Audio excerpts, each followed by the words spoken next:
Selamat sore, salam sejahtera bagi kita semua. Pada hari ini saya berkesempatan untuk mendiskusikan tugas dari proyek mata kuliah metafisika, di mana dosennya adalah Pak Ahmad Yazid. Di sini saya Benesia Deborah Anjanette Zebua, NPM 212510183, akan berdiskusi dengan teman saya yaitu Damayanti Malau, di mana beliau sedang bekerja di salah satu perusahaan di Batam. Oke Han, kita mulai ya. Yanti sendiri pernah dengar nggak apa itu denominasi agama? Kalau setahu saya denominasi itu kayak pembagian. Contohnya kayak saya agama Kristen ya. Kristen itu kan memang merupakan salah satu agama di Indonesia. Tapi Kristen nggak cuman Kristen itu terbagi, misalnya kayak Kristen Protestan, Kristen Katolik seperti itu. Jadi dominasi itu kalau yang setahu saya itu pembagian agama itu perpecahannya lebih tepatnya. Oke, jadi kayak ada pencambangan gitulah ya Yan? Iya, lebih tepatnya ya. Dalam agama, iya. Setahu aku pun juga kayak gitu. Setelah aku baca-baca internet, ada percabangan dari Kristen Katolik, Protestan, bahkan dari situ pun ada lagi pencabangannya ya kan? Iya. Oke, jadi menurut Yanti, karena adanya pencabangan agama ini, gimana pandangan Yanti tentang pencabangan agama ini? Apakah ada sesuatu yang baik atau buruk menurut Yanti? Sebenarnya menurut saya sih baik. Baiknya di mana Kristen, contohnya ini Kristen ini kan ada pencabangan. Misalnya seandainya kita memaksakan bahwa harus satu aliran, otomatis ada beberapa orang yang mungkin menganggap itu gimana intinya, pencabangan itu baik karena setiap pribadi bisa memilih aliran mereka sendiri seperti itu. Contohnya kalau di Protestan mungkin cara ibadah kita lebih khusyuk, lebih banyak santai, bukan apa ya, lebih tenang, lebih mengikuti alur saja. Tapi kalau misalnya kita kembali lihat ke Kristen di karismatik, kita bisa melihat bagaimana mereka memuji, bagaimana mereka bersorak-sorai, bahkan melompat, bahkan bisa menggunakan bahasa roh seperti itu. Jadi dengan adanya percabangan tadi itu lebih baik untuk setiap orang karena mereka bisa memilih aliran seperti apa yang mereka inginkan, dan kita juga kan nggak bisa memaksakan aliran yang paling benar itu adalah aliran seperti ini. Nah, jadi itu sisi positifnya dari yang saya lihat. Oke, Yan. Itu kalau tadi sisi positifnya kan, kalau negatifnya menurut Yanti ada? Kalau misalnya negatifnya tergantung ke pribadinya sih. Sebenarnya segala sesuatu itu bisa kita anggap cuma menjadi positif, tapi terkadang bisa juga menimbulkan negatif. Contohnya nih, kita dari aliran Protestan, ketika kita melihat teman kita yang misalnya, mohon maaf, karismatik, dengan cara ibadahnya yang super semangat, dia bersinergi gitu. Kita kayak ngerasa kok penyembahannya heboh sekali ya, gitu. Maksudnya penyembahannya sampai seperti itu ya gitu. Sedangkan misalnya di cabang Protestan ya biasa saja gitu. Tapi kalau sebaliknya karismatik melihat kita tidak ada kayak nuansa energiknya karena kita mengikutinya dengan sangat slow seperti itu. Jadi tergantung ke pribadinya sih, tergantung ke bagaimana cara pandang orang melihat setiap apa ada seperti itu. Iya benar, cara pandangnya ya. Kembali lagi ke pribadi masing-masing. Iya, kalau aku pun ditanya juga, hal yang pertama muncul di pikiranku ya, itu nggak apa-apa, malah karena ada perbedaan membuat kita seharusnya bisa jadi lebih saling melengkapi ya kan. Misalnya di gereja kita Protestan cara ibadahnya kayak gini, dan misalnya karismatik tadi cara ibadahnya kayak gitu. Oh, jadi tahu, kita sama-sama tahu kalau di sini kayak gini, di sana kayak gitu. Jadi lebih menghargai juga sih.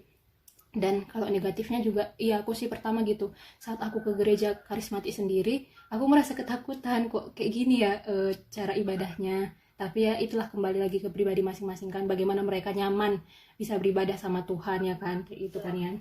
Oke. Jadi menurut Yanti terjadinya denominasi itu karena apa? Kalau menurut saya terjadinya denominasi kemungkinan karena itu tadi pemikiran, perkembangan pola pikir manusia semakin hari semakin modern ya. Mungkin kemungkinan saya juga nggak melihat dari beberapa artikel atau beberapa buku-buku yang bisa saya simpulkan, tapi ini pemikiran saya sendiri. Mungkin terjadinya adanya perkembangan itu ya karena itu tadi yang saya bilang, karena adanya perkembangan pemikiran manusia seperti itu. Jadi mungkin juga karena berbeda pendapat, contohnya setelah ada Protestan ada lagi alirannya satu yang menganggap bahwa sebenarnya lebih menikmati kata ibadah itu dengan cara seperti ini. Seperti itu contohnya. Jadi kalau saya pribadi yang bisa saya tangkap itu karena memang pola pikir manusia sendiri ya. Iya benar. Istilahnya mereka bisa berpikir tata cara ibadah yang seperti ini yang lebih cocok. Tapi jauh lebih saya kurang tahu juga. Dan kalau menurut ini gimana? Kalau menurutku karena pikiran kita yang bermacam-macam, nanti kita aja bisa beda pendapat ya kan. Nah jadi yang salah satu itulah yang bisa membuat adanya gerakan baru. Dia merasakan kurang, misalnya ya kayak ada beberapa aku baca sih yang percabangan agama Kristen itu kayak inilah kayak gereja Pentakosta, mereka mau lebih supaya ada roh kudus yang lebih mereka dalami kayak gitu. Nah itu berarti muncul karena ada pandangan satu orang yang berbeda dari yang lain. Aku juga awalnya mikir sama kayak Yanti, karena pikiran manusia yang bermacam-macam, bervariasi, jadi itulah yang membuat munculnya pencabangan dalam agama kayak gitu ya. Aku juga mikirnya gitu sih. Cuma kembali lagi kan kita memang harus hati-hati dalam bertindak kan, dalam caranya melihat aliran apa yang ditawarkan, karena bukan kita bisa memojokkan suatu agama, tapi di Kristen sendiri ada yang namanya saksi Jehovah. Kita nggak bisa menjudge, tapi sebenarnya dan pada kenyataannya itu memang sudah lari dari kekristenan. Kristen yang kita percaya, karena saksi Jehovah ini juga lebih berfokus pada Mariamnya. Mereka lebih memuji ibu. Yesus itu sendiri. Iya benar. Sedangkan kita Kristen sejati mengatakan yang dinafsi adalah Yesus itu sebagai juru selamat Yesus Kristus. Iya benar. Oke. Jadi dari pencabangan itu ada nggak Yanti, menurut Yanti yang paling benar pencabangan agama ini? Sebenarnya ya kembali seperti yang dibilang, bahwa pencabangan itu ada karena pikiran manusia yang bervariasi. Jadi kalau dikatakan apakah ada yang paling benar atau yang paling tepat, sebenarnya bisa kita sampaikan seperti itu, karena pola pikir setiap manusia itu beda, nggak sama. Dan kita pun nggak bisa memaksakan bahwa inilah yang paling benar, inilah yang paling tepat. Jadi kita memaksakan kehendak orang lain, nggak bisa. Jadi kalau dibilang apa yang paling benar, apa yang paling tepat itu nggak bisa kita dijawab ya menurut Yanti apa yang kita pilih, ya itulah yang kita jalani tanpa harus mengganggu keyakinan atau aliran yang diambil oleh yang dipercaya oleh orang lain. Merinding aku ya. Benar-benar kali apa katamu. Karena apa yang kita pilih itu yang kita jalani tanpa harus mengusik cara ibadah orang lain. Mungkin kan setiap kata cara orang beribadah kan berbeda-beda. Iya benar. Ya, mungkin contohnya kayak krismatik tadi, mungkin cara mereka menyembah itu mereka lebih nikmati ketika bisa berbahasa Arab. Jadi kita juga nggak bisa kayak apa sih cara ibadahnya aku kayak nggak masuk akal gitu. Jadi kita nggak bisa kayak menyela apa yang mereka lakukan. Dan pada faktanya mereka menikmati hal seperti itu, mereka merasa lebih khusyuk. Iya benar. Bahkan bisa berbahasa Arab seperti itu. Jadi apa yang menjadi pilihan kita dalam agama tersebut, sekalipun ada cabangnya, ya jangan mengusik yang lain gitu. Apa yang ada sama kita ya yang kita jalani, yang kita nikmati, yang kita fokuskan pada cari ibadah itu, tanpa harus mengusik yang lain gitu. Iya, setuju kali. Oke, lalu kalau Yanti sendiri ada di pencabangan agama mana saat ini? Menurutnya Yanti itu fokus di Kristen Protestan ya, Dan. Iya, sama lah kita. Kenapa Yanti, kenapa? Ya? Kenapa memilih Kristen Protestan sebagai agama pada saat ini? Sebenarnya kenapa dibilang itu? Karena memang orang tua. Iya. Itu jawaban paling. Orang tua saya kan Kristen Protestan. Jadi ketika saya dilahirkan mungkin saya sudah ikut.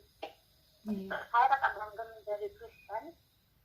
Apapun yang menjadi aliran apapun yang menjadi cabangan saya tetap setuju aja, karena memang tetap fokus menyembah pada Yesus Kristus sendiri gitu. Jadi kalau ditanya kenapa saya jadi Kristen Protestan, karena memang orang tua dan keluarga dari awal sudah jadi Kristen Protestan seperti itu ya. Iya, aku juga sih Yan, pertamanya dari orang tua, dan memang mereka kuat sih mengenai Kristen Protestan ini, diajarkan dari kecil kan sampai ke besar juga, kita makin dewasa juga karena ada kelompok kecil juga. Itulah yang buat aku semakin meyakini dan bangga juga menjadi seorang Kristen Protestan, sama juga kayak Yanti. Oke, berarti itulah udah sekalian alasan kenapa berada di pencabangan itu ya kan. Oke, jadi kalau ciri khas dari pencabangan agama Kristen Protestan sendiri Yanti tahu nggak? Atau ada pikiran gitu tentang ciri khas dari Kristen Protestan? Kalau misalnya dibilang belum pernah ya, saya pribadi istilahnya menemukan hal ciri-ciri khusus yang itu saya lihat di buku atau saya lihat di artikel, itu belum pernah. Tapi menurut saya pribadi itulah khasnya itu, kalau dibedakan sama cabang kayak Krismatik tadi atau kayak cabang Katolik ya, kita lebih fokus pada Kristusnya. Kita fokus pada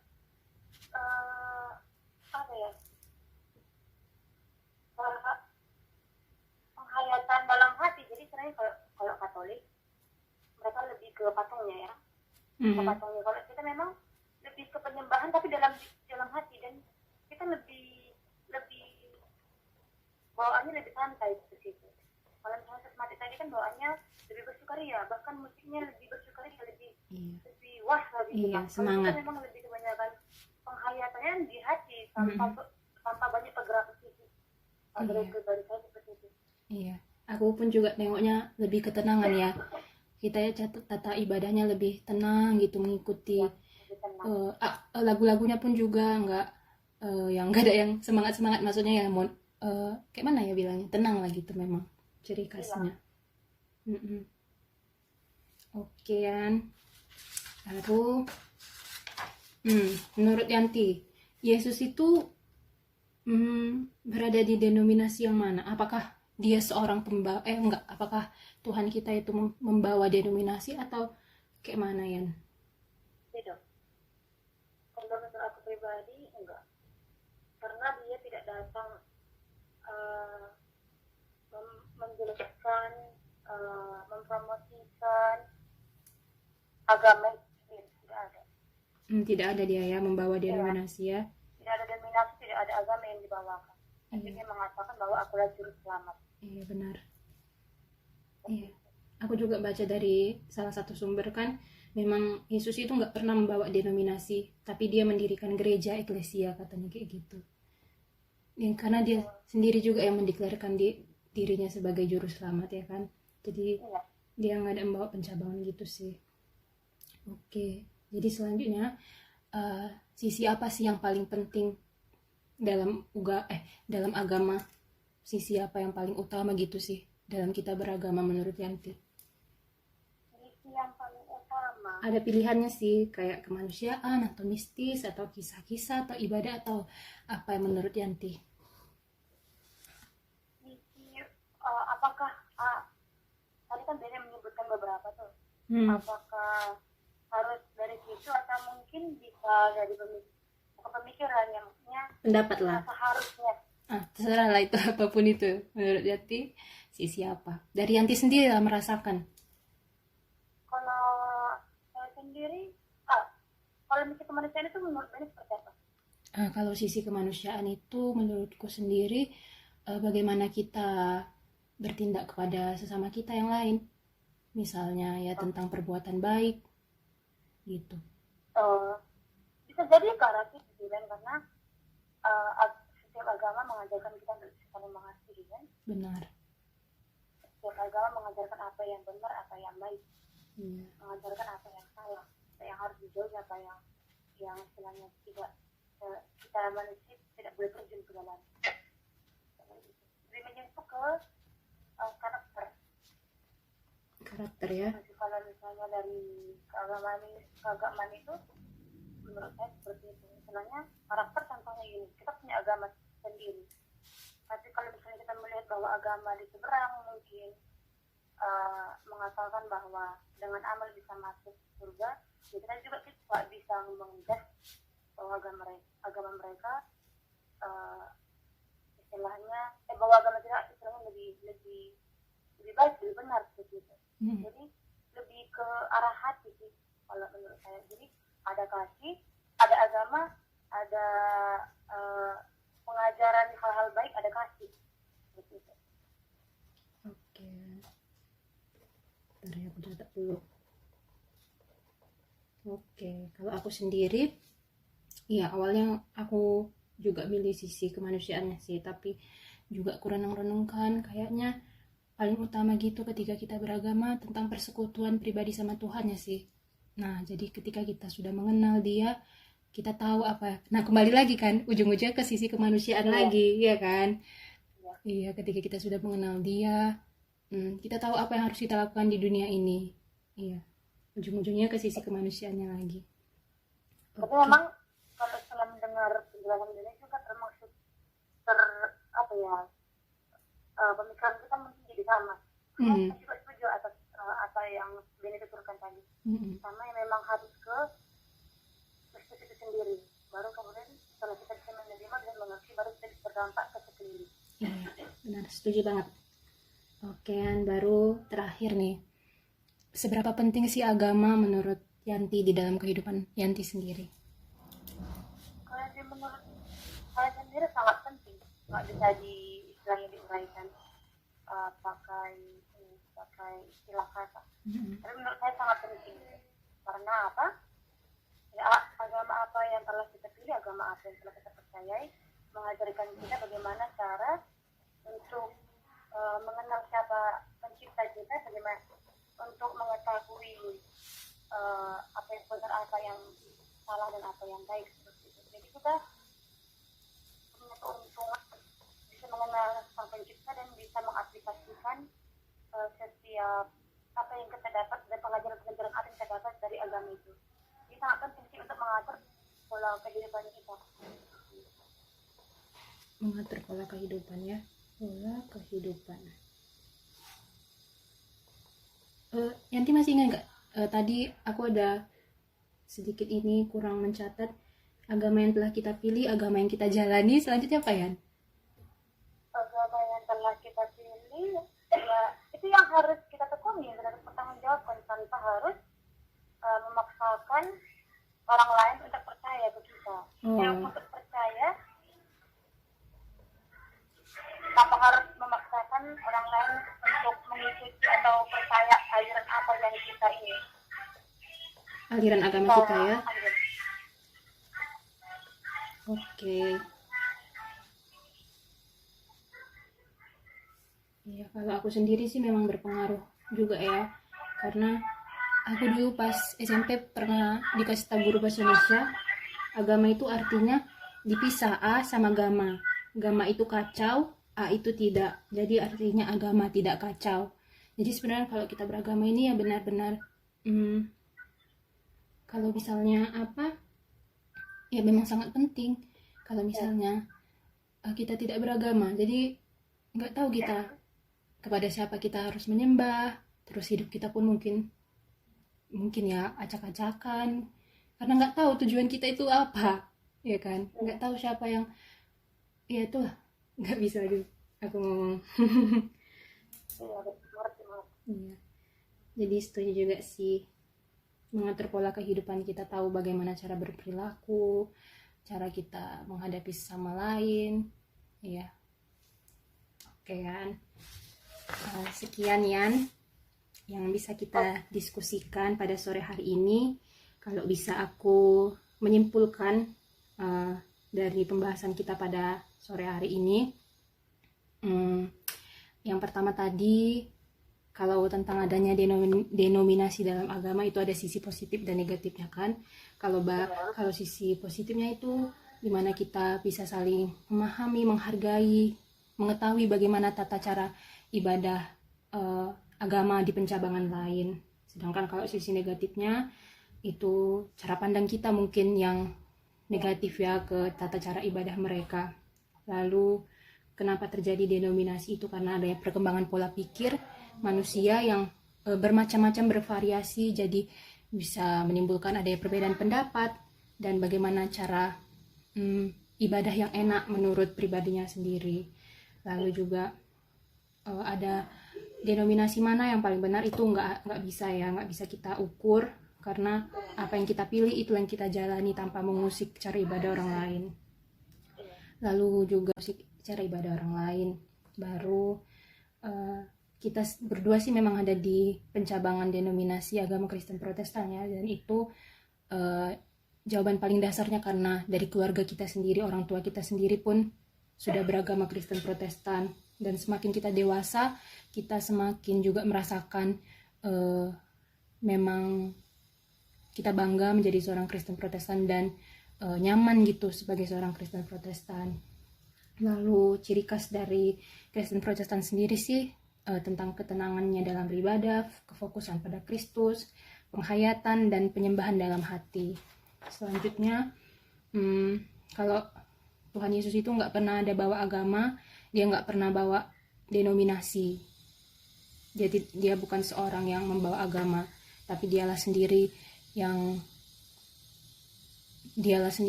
menjelaskan bahwa dirinya adalah Kristus, seperti itu. Lalu sisi yang paling utama dalam agama itu pertama dari sisi kemanusiaannya tadi, dan sebenarnya dari persekutuan pribadi dengan Tuhan, di mana itulah muncul akhirnya sisi kemanusiaan ketika kita sudah mengenal Dia, ketika kita tahu apa yang menjadi tujuan kita dunia ini, maka kita tahu cara bertindak, cara bagaimana kita berperilaku. Dan mengenai adanya agama di kehidupan kita sangat berpengaruh ya, dimana fungsi agama ini sendiri untuk mengatur pola kehidupan kita. Oke kan? Sudah selesai. Terima kasih untuk waktunya Yanti sudah mau berdiskusi dengan saya. Semoga ini juga bisa menjadi bahan refleksi bagi kita sendiri ya kan. Dan semoga diskusi kali ini juga bermanfaat bagi kita berdua. Terima kasih banyak ya Yan. Sama-sama Den. Oke.